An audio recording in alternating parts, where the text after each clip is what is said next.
Senje stood trembling in a dimly lit room. The air was thick with an odd smell, a mix of incense and something she couldn't place.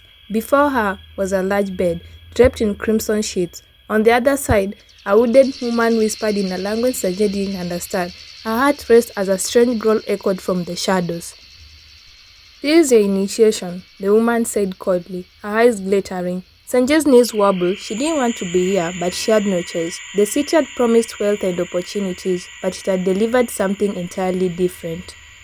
A few months earlier, Senje had packed her belongings in a small bag. A heart full of hope, she had said goodbye to her family in the village, promising to return with money to change their lives. "Take care, my daughter," her mother had said, tears glistened in her eyes. "The city is full of both angels and demons. Choose wisely." Senje had laughed, brushing off the warning. The city was a dream. It held everything she'd ever wanted, or so she thought. The first few days in the city were overwhelming. The street bustled with life, cars honking, people shouting, and the bright lights everywhere. But it wasn't long before Senje realized how life could be. Finding a job was impossible without connections, and rent drained the little money she had brought with her. Soon, she found herself wandering the street, desperate for a breakthrough. One evening, as Senje sat in a park, a woman in a striking red dress approached her. She introduced herself as Fiona and seemed kind, offering Senje a meal and a sympathetic ear. "You're beautiful," Fiona said, studying her. "You could make a fortune in this city, if you're willing to do what it takes." Senje hesitated but nodded. "I'll do anything. I can't go back home like this." Fiona took Senje under her wing, introducing her to a world of luxury. They visited exclusive clubs where the wealthy partied, and Fiona showed her how to attract their attention. "You have to look like you belong," Fiona said, handing her an expensive dress. "Confidence is everything." Soon Senje was mingling with businessmen, receiving gifts, and feeling like she had finally arrived. One night, after a lavish party, Fiona pulled Senje aside. "There's something more I want to show you," she said. "It's not for everyone, but if you're serious about making real money, this is the way." Curious and desperate, Senje agreed. She didn't realize this decision would change her life forever.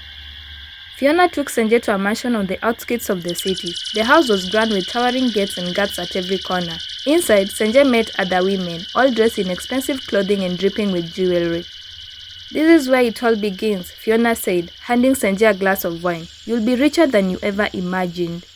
Senje's excitement turned to fear when she was led to a dark room filled with strange symbols and flickering candles. A group of wooded figures chanted, and Fiona stood beside them smiling. "This is a sacred ritual," Fiona explained. "It's a key to wealth and power." Senje wanted to run, but the promise of money and success kept her rooted to the spot. The ritual required her to perform acts she never imagined, including something that left her questioning her humanity. She felt disgusted and ashamed, but when the ritual was over, Fiona assured her she had done the right thing. "Welcome to the inner circle," Fiona said, handing her an envelope stuffed with cash. Senje's glamorous lifestyle was everything she'd ever dreamed of. Lavish parties, expensive clothes, and endless praise. Yet in the quiet moments of the night, guilt and fear crept in. The ritual she had participated in haunted her. Fiona and the others treated it as a necessary prize, but Senje felt her soul being chipped away with every passing day.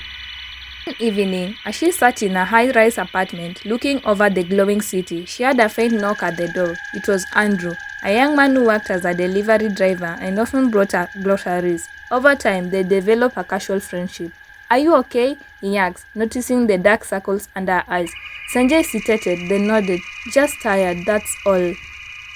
Andrew didn't press further, but his concern lingered in her mind long after he left. For the first time, someone had noticed her inner struggle, and it felt like a lifeline.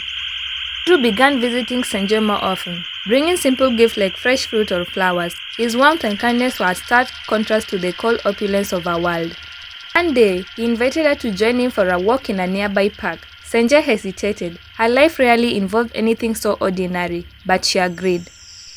Walking through the green space, surrounded by laughing children and couples enjoying the sun, Senje felt a strange sense of peace. This is what life should feel like, she thought.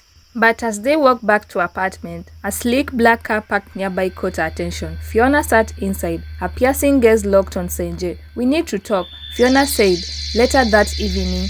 Fiona's demeanor was icy as she confronted Senje in the mansion where they often gathered. "You're sleeping," Fiona said. "We've given you everything and this is how you repay us? By fraternizing with delivery boys and playing house in parks?" Senje's heart pounded, but she kept her composure. "I just needed some air, that's all." Fiona leaned closer. "Don't forget who you belong to. You don't get to walk away from this, ever." The threat was clear. Senje nodded, but inside, a fire was beginning to burn. Andrew could sense something was wrong. One evening, as they sat in her apartment, he gently pressed her to talk. "I've done things I'm not proud of," Senje admitted, her voice trembling. "Things I can't undo." Andrew didn't flinch. "Whatever it is, you can find a way, but you have to trust someone." For the first time, Senje opened up about the cult. She didn't go in details, but she described the suffocating grip Fiona and the others had on her life. Andrew suggested going to the police, but Senje shook her head. "They are too powerful. I need proof first." Together, they devised a plan. Senje began attending the cult's events again, pretending to be fully committed while secretly recording conversations and taking photos of incriminating documents. It was dangerous work. Fiona's suspicions were already heightened, and any misstep could cost Senje her life. One night, as she slipped a USB drive into her purse, one of Fiona's closest allies entered the room unexpectedly. "What are you doing?" he asked, his eyes narrowing. Senje smiled nervously. "Just freshening up. The party's getting intense." The man didn't seem convinced, but he let her pass. Her hand shook as she walked back to the gathering. As Senje returned home that night, her phone buzzed. The message was chilling. "We know what you're doing. Stop or you'll regret it." Her heart raced. Had someone discovered a plan? She showed the message to Andrew, who insisted they go to the police immediately. But Senje knew that without enough evidence, Fiona and the others would slip through their fingers and retaliate. "We have to finish this," she said. Fiona invited Senje to an exclusive gathering at the mansion, claiming it was a celebration of their success. Senje knew it was a test, or worse, a trap. Andrew insisted on staying nearby in case anything went wrong. The party was extravagant as ever, but the atmosphere was tense. Fiona's eyes followed Senje everywhere, and whispers filled the air. At one point, Fiona pulled her aside. "You've been busy," she said, her voice low and menacing. Senje forced a smile, just trying to keep up with everything.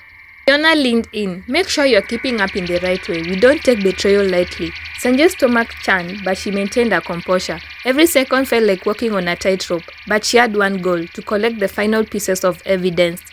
As the night dragged on, she discreetly recorded Fiona boasting about the cult's influence and the lengths they'd gone to maintain their power. The evidence was damning, but escaping with it would be the hardest part. One of the new recruits, eager to prove her loyalty to Fiona, had been watching Senje closely. She noticed Senje slipping her phone into a bag after recording and immediately reported it. Fiona wasted no time. She gathered her inner circle and confronted Senje in a private room.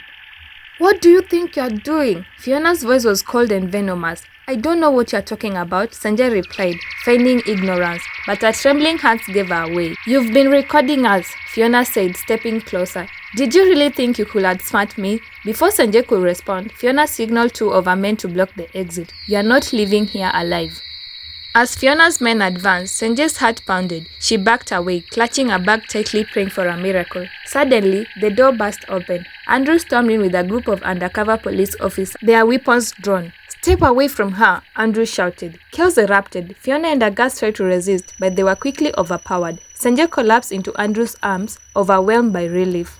The police arrested everyone in the mansion, including Fiona, who spat venomous threats at Senje as she was led away in handcuffs. "This is it over!" Fiona screamed. "You'll regret this." The days following the raid were a whirlwind. Senje handed over all the evidence she had collected, helping the authorities unravel the cult's operations. Her name was splashed across news headlines, and while many admired her courage, others criticized her involvement in the cult. Andrew stayed by her side through it all, reminding her that she had taken the first step toward redemption. But the guilt still weighed heavily on Senje. She knew she couldn't undo the things she had done, but she vowed to spend the rest of her life making amends. Months later, Senje returned to her village. The once vibrant young woman was now quiet, more reflective, but determined to rebuild her life. Her family welcomed her with open arms, overjoyed to have her back.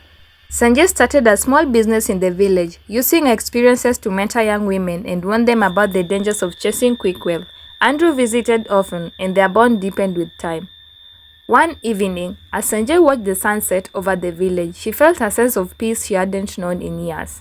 Her journey had been filled with pain and mistakes, but it had also taught her resilience, courage, and the value of a life lived with purpose. Senje's journey is a poignant reminder that the pursuit of wealth and status without ethical boundaries can lead to ruin. True success lies in living a life of purpose, integrity, and meaningful connections. Thank you for watching. Kindly like, subscribe, and share.